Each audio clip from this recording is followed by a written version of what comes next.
Tuanya kan disuntik, pasti kan dikasih alkohol kan cuma seoles doang. Suntik tetanus, vaksin-vaksin ini ya. Oh mungkin dokter kandungan ada case-case tertentu yang membolehkan tapi dengan syarat-syarat tertentu mungkin ya dok. Prinsipnya adalah seperti retinol, itu kan turunan vitamin A. Selalu orang kecantikan bertanya soal vitamin E. Gitu. Ya.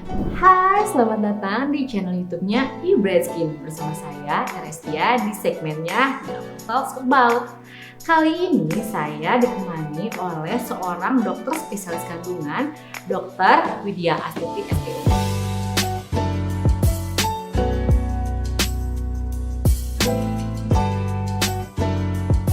Kalau misalnya ternyata saya tahu nih, saya tuh pakai skincare yang berbahan hidrokinol nih dok.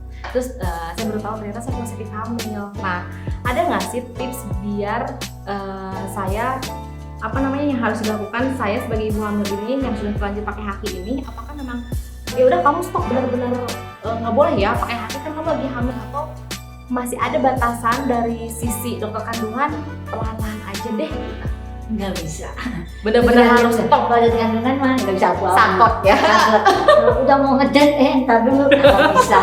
Nggak bisa. Jadi kalau hidrokinol mah nggak bisa deh. Karena penelitiannya itu udah bukan Indonesia lah. Ya. Justru kami dapatnya di mana-mana itu kan menyebabkan pertumbuhan janin. Jadi kalau saat itu udah stop, udah nggak apa-apa kok. Memang Resiko efeknya itu ya, Ya, ada ya. beda ya. Tapi kan langsung aja nih silakan ke beautician, bisa beli bright ya.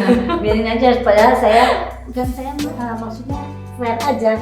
Kalau tidak ada, silakan, tidak ada masalah apapun mereknya ya. Iya. Kemudian bisa ya minum banyak sebenarnya, katanya air kelapa bisa. Ya cuman kan sudah terserap nih. Iya. Ya sudah, karena penelitian dimanapun itu yang baru kapan itu terakhir karena dia bikin penilaian itu tidak bagus. Tidak ada FDA Amerika ya, nggak bikin food nutrition ya, itu kan nggak boleh. Itu 35% ya, 35 sampai 45% besar. Kalau 0,1% terserap kecil, 35% setiap hari. Makanya nih buat teman-teman, makanya kalau misalnya ternyata udah kepalang pakai krim yang pakai hakinya, ya sebenarnya bahasa sakitnya adalah ya derita lu gitu ya.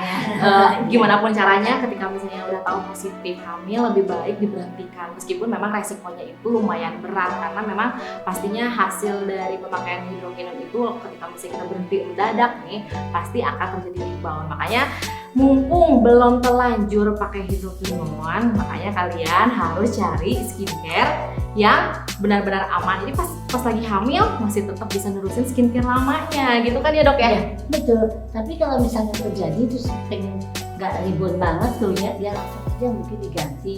Biasanya diganti tetap dirawat, tapi memang tetap dirawat langsung diganti bahannya, aja. ya. Dokter kecantikan atau dokter ya kulit tuh Ya, lebih ya tahu sudah, harus tahu diganti langsung sama ganti apa gitu ya. ya. Berarti intinya adalah langsung tinggalkan krim yang berbahan hidrokinol. Nah, saya kira itulah lebih baik ya.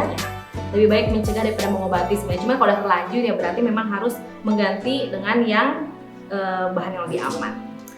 Oke dok, kalau kayak gitu pertanyaan yang selanjutnya. Nah, kan sekarang ini ramai banget nih kalau misalnya skincare itu yang aman adalah skincare yang sudah berbadan BPOM. Nah, kan biasanya kan itu tuh adalah untuk orang-orang yang nggak hamil gitu. Nah, kalau untuk yang hamil sendiri ada nggak sih dok bahan yang memang sudah lulus uji BPOM tapi tetap nggak boleh nih dipakai sama ibu hamil? Ada, memang BPOM itu kan menguji karena ini aman sudah untuk semua wanita, Ya. tapi dilarang untuk ibu hamil. Jadi tetap misalnya paraben, hidrokinon itu oleh BPOM kalau dengan sekian dosisnya boleh.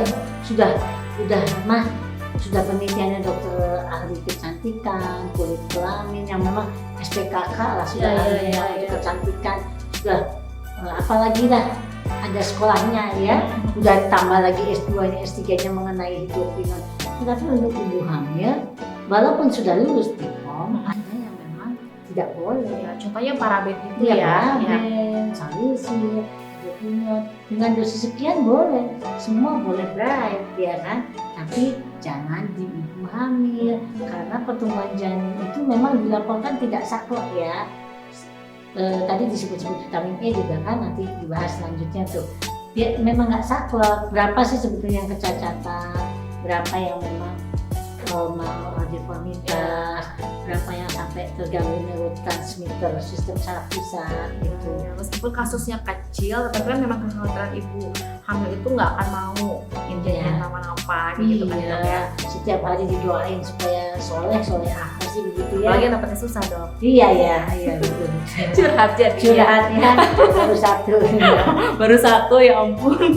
Aduh. Nah jadi buat teman-teman nih, jadi pengetahuan kalau misalnya teman-teman berpikir bahwa krim Bepom itu akan aman untuk ibu hamil, nah ini harus diseleksi lagi karena ternyata nggak semua krim Bepom itu bisa dipakai ibu hamil. Contohnya adalah paraben, di mana paraben itu bisa digunakan dan lulus uji Bepom, tapi sebaiknya dihindari oleh ibu hamil itu sendiri. Dan sepertinya nanti akan kita bahas lagi produk apa aja yang tidak boleh dipakai sama ibu hamil meskipun itu Bepom. Nah, karena di sini ada juga sih yang banyak ditanyakan orang nih dok, adalah tentang tocopherol asetat atau vitamin E sintetis gitu ya.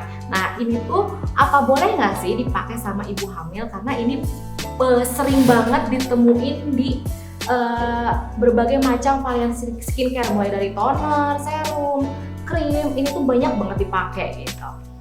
Vitamin E sendiri dibutuhkan untuk ibu hamil, tapi dosisnya sebetulnya 15 mg per hari. 15 mg per hari ya, 120 unit. Ya. Nah, dengan vitamin E itu kan ada di sayuran, di biji-bijian, di matahari, susu, telur, dan itu ada vitamin E-nya sendiri. Nah, bagaimana yang sintetis kan? Yang kadang-kadang ibu hamil tidak cukup makanannya, ya kan? Dengan yang mengandung vitamin E-nya tidak sama, sehingga kalau vitamin E dosisnya dan FDA menyatakan itu golongan, berarti tidak berbahaya. Mungkin kita lihat lagi dosisnya. Kalau untuk kecantikan kan dosisnya tinggi. Nah, beberapa walaupun tidak hamil harus dihati-hatikan karena kalau dia punya bakat kista, bakat minum, nah bakat-bakat penyakit ini menceng sehingga ibu hamil ya. Iya. Nah ibu hamil juga ada yang punya hamil dengan minum, Iya, ada iya. yang kista pun ada. Iya. Itu jadi seperti diberi makan, membesar. Otomatis kalau kecantikan silahkan konsultasi ke dokter kandungan, itu tidak selalu pada saat hamil. Kalau untuk membutuhkan vitamin E dosis tinggi yang dimakan harus dilihat dulu kondisi keadaan. Iya. Lainnya bagi yang punya payudara juga ya, Iya. ada payudara tidak boleh yang mengandung estrogen, itu benar estrogen ya. Nanti hiperestrogen gitu. Ya, berarti memang sebenarnya statement untuk balik lagi harus konsultasi ke dokter kandungan itu karena memang setiap orang itu punya bawaan beda-beda Ya. ya dok ya. Tetapi kalau yang dibutuhkan ibu hamil dosis rendah, vitamin E tetap diberikan. Trimester 1 kami sering memberikan justru Ya, vitamin E, kapsul gitu ya dok Iya ya. kan, sekalian untuk pada saat program-program kehamilan diberikan karena sepertinya itu untuk memicu sel telurnya kan dan lain-lainnya lah Ya. gitu ilmunya. Ya, Jadi boleh, memang boleh. boleh ya. Nah, jadi buat teman-teman yang menemukan bahannya yang vitamin E sintetis atau bisa disebut di situ ingredientnya adalah tocopherol asetat, itu ternyata boleh digunakan ibu hamil karena memang ibu hamil itu membutuhkan vitamin E pada dasarnya. Meskipun kandungan vitamin E yang paling utama itu pastinya dari makanan gitu. Jadi kalau misalnya masih kurang bisa ditambah dengan vitamin, tapi ketika skincare kalian ada kandungan vitaminnya itu malah sebenarnya boleh dipakai sama ibu hamil. Boleh, ya. Banyak banget yang salah kaprah loh dok, karena kalau misalnya kita semuanya berpandu pada Google, kadang-kadang kan kita tidak bisa melihat apakah reviewnya ini ditulis oleh orang yang berkompeten atau enggak. Jadi makanya sebaiknya saya langsung tanyain langsung Kan deh sama dokter. dari awal, jadi ada yang nggak pernah ke salon kecantikan gitu 9 bulan udah pusing kusut gitu. Iya, padahal kan Ya masih kan? banyak banget yang bisa dipakai ya dok ya. Banyak banget. Jadi rugi Banyak. banget tuh teman-teman Iya.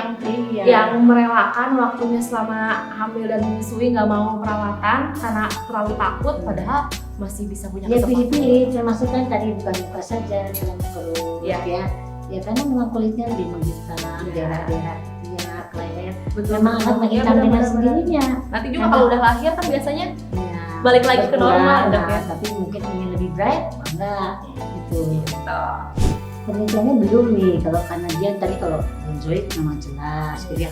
Kalau sulfur Memang tidak disarankan untuk dipakai terus-menerus selama kehamilan ya dok ya. Kadang-kadang ada jerawat satu aja nih dok, kita jadi nggak pede. dia ada merangsang beberapa di daerah permukaan kulit. Kulitnya tuh lebih elastis, Ya, jadi dia tidak mudah muncul stres. Perlahan-lahan itu bakal hilang setelah melahirkan biasanya. Apalagi kalau dirawat, bisa dipercepat ya dok ya. betul. Itu dia pembicaraan kita bersama Dr. Wit kali ini. Semoga bermanfaat ya. Buat teman-teman yang langsung jadi kepo produknya dan ingin membeli produk eBright Skin, silahkan cek stoknya di marketplace kita yang ada di Shopee, Tokopedia, Bukalapak, dan Halalpedia. Atau kalau misalnya pengen tahu informasi lebih lanjut, bisa kepoin Instagram kita di @ebrightskin.